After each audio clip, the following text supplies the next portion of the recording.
تعال نلعب لعبة. دلوقتي انا هوريك اداة سحرية مفيدة جدا لمطورين الالعاب، انا نفسي بستخدمها. اللعبة هي اني هتكلم شوية عن الاداة دي، ولو عرفتها انا مستعد اديها لك هدية. مستعد؟ يلا نبدأ.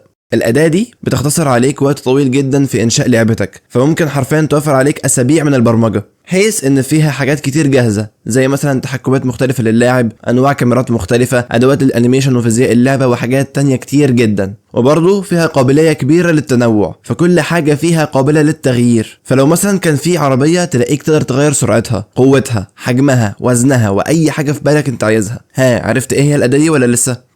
لو حبيت توقف الفيديو وتفكر مفيش مشاكل، خد وقتك. الأداة دي هي مكتبتك الشخصية من الأسيتس والسكريبتات الجاهزة. مكتبتك الشخصية ممكن تجيب لك أفكار مميزة جدا للألعاب، مش بس هتوفر لك وقت. صدقني الأداة دي أثبتت كفاءتها في صنع أفكار للألعاب، وهوريك ازاي دلوقتي باستخدام المكتبة الخاصة بيا بوليجون تول بوكس، واللي زي ما وعدتك هديها لك هدية في آخر الفيديو. تعال معايا على يونيتي.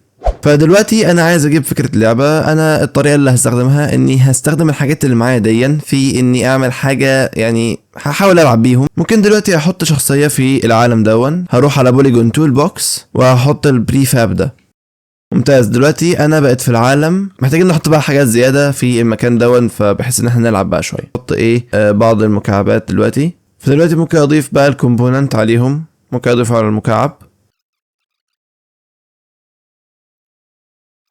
نبدأ كمان نشوف. طيب المكعب اهو بيتحرك وممكن يزقني كمان. فانا دلوقتي جاي فكرة في بالي ان انا لو عملت مثلا ماب باركور او مكان مثلا امشي فيه او كده، والمكعب ده وفيه مكعبات كده رايحه يمين وشمال بتخبطني ان انا اقع، يعني مثلا ما اقعش، يعني احاول ان انا اتفاداهم وما اقعش. فممكن ابدا اعمل الفكرة دي دلوقتي على السريع في 10 دقايق بالظبط. فدلوقتي زي ما انتم شايفين الكاركتر كنترولر هنا في النص، المفروض ان اللاعب يوصل للمكعب الاخير ده، فنجرب. طيب فبدأنا هنا دلوقتي، كل حاجة المفروض انها شغالة زي الفل.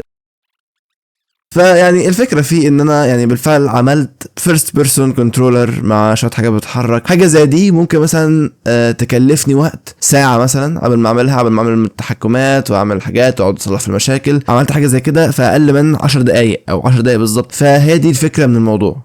فزي ما شفتوا في يونيتي الموضوع كان سريع جدا في انتاج فكره، وطبعا تقدر تتخيل نفس الشيء مع تطوير اللعبه بشكل فعلي. واكيد مش محتاج اقول لك انك لو حبيت تضيف حاجه او تشيل حاجه او تعمل اي تعديل يخطر في بالك، المكتبه جاهزه لا شك انها توفر لك الموضوع ده. ولكن في تحذير مهم جدا جدا في استخدام المكتبه دي. ايا كان المكتبه اللي انت هتستخدمها لازم الكود المكتوب فيها تكون فاهمه كويس جدا، للدرجه انك تقدر تعمله تاني كله من الصفر لو توفر لك الوقت. ممكن تقول ليه ده اصلا تحذير؟ ما كل حاجه جاهزه قدامي اهي. فهمك للسكريبتات والاكواد اللي انت بتستخدمها مهم جدا، عشان لو حبيت تعدل فيها او لو حبيت تغير حاجه في نواه الكود او تضيف خاصيه احدث. لو انت مش فاهم الكود مش هتعرف تعدل اي حاجه. وغير انك لو اعتمدت على المكتبه الجاهزه الخاصه بيك لمده طويله من غير ما تكون فاهم الحاجات اللي فيها، ده ممكن ياثر في مستواك البرمجي بشده، ويضعف او حتى يوقف خالص من تطورك في تطوير الالعاب. وتعالى اديك مثال على نفس اللعبه اللي احنا كنا بنعملها من شويه. دلوقتي انا حابب اعدل في الشخصيه دي واحط فيها الانبوت سيستم الجديد بتاع يونيتي، بحيث انه احسن وفي تحكمات احسن وفي يعني خاصيات افضل، انك تحط مثلا جيم باد، تحكمات الموبايل. فالموضوع فيه اسهل بكتير والكستمايزيشن فيه اعلى واقوى بكتير. لو حابين توتوريال خاص بالانبوت سيستم اكتبوا لي في التعليقات.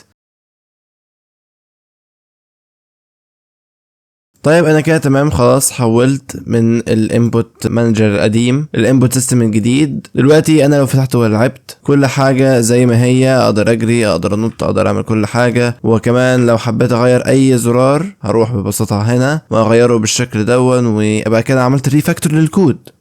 انت ممكن تقولي دلوقتي خلاص انا اقتنعت ان المكتبه الجاهزه مهمه في اختصار الوقت في تطوير الالعاب، وانها كمان ممكن تجيب لي افكار جديده للالعاب. دلوقتي انا اجيب مكتبه جاهزه منين؟ طيب السؤال ده جميل واجابته بسيطه جدا. المكتبه الجاهزه هتاخد منك شويه وقت وشغل عشان تكونها، فهتحتاج تعمل 3 حاجات. اول حاجه، وانت بتبرمج لو حسيت ان في اي حاجه مميزه ممكن تفيدك زي سكريبت الشخصيه، سكريبت الكاميرا، سكريبت لاي حاجه، سلاح، اداه، ايا كان، حاول تظبطها وتضيفها للمكتبه بتاعتك. تاني حاجة، لو انت لقيت اسيت مميز حتى لو انت مش اللي عامله، فيه اصوات او مجسمات او اي حاجة جاهزة وعجبتك، خدها على طول وحطها عندك في المكتبة، ولكن خلي بالك انك تهتم لو صاحب الاسيت طالب تذكر اسمه في الكريدتس، وفي الحالة دي لازم تكتب ملاحظة زي ملف ريد مي مع الاسيت. تالت حاجة واخر حاجة، غالبا ممكن تجيلك افكار للمكتبة زي انك تحط اداة معينة تساعدك في البرمجة زي فانكشنز جاهزة او كود بيعمل لك اوبتمايزيشن للعبة بشكل ما. في الحالة دي تقدر تبرمجه مخصوص للمكتبة وتضيفه في اي لعبة بعدين.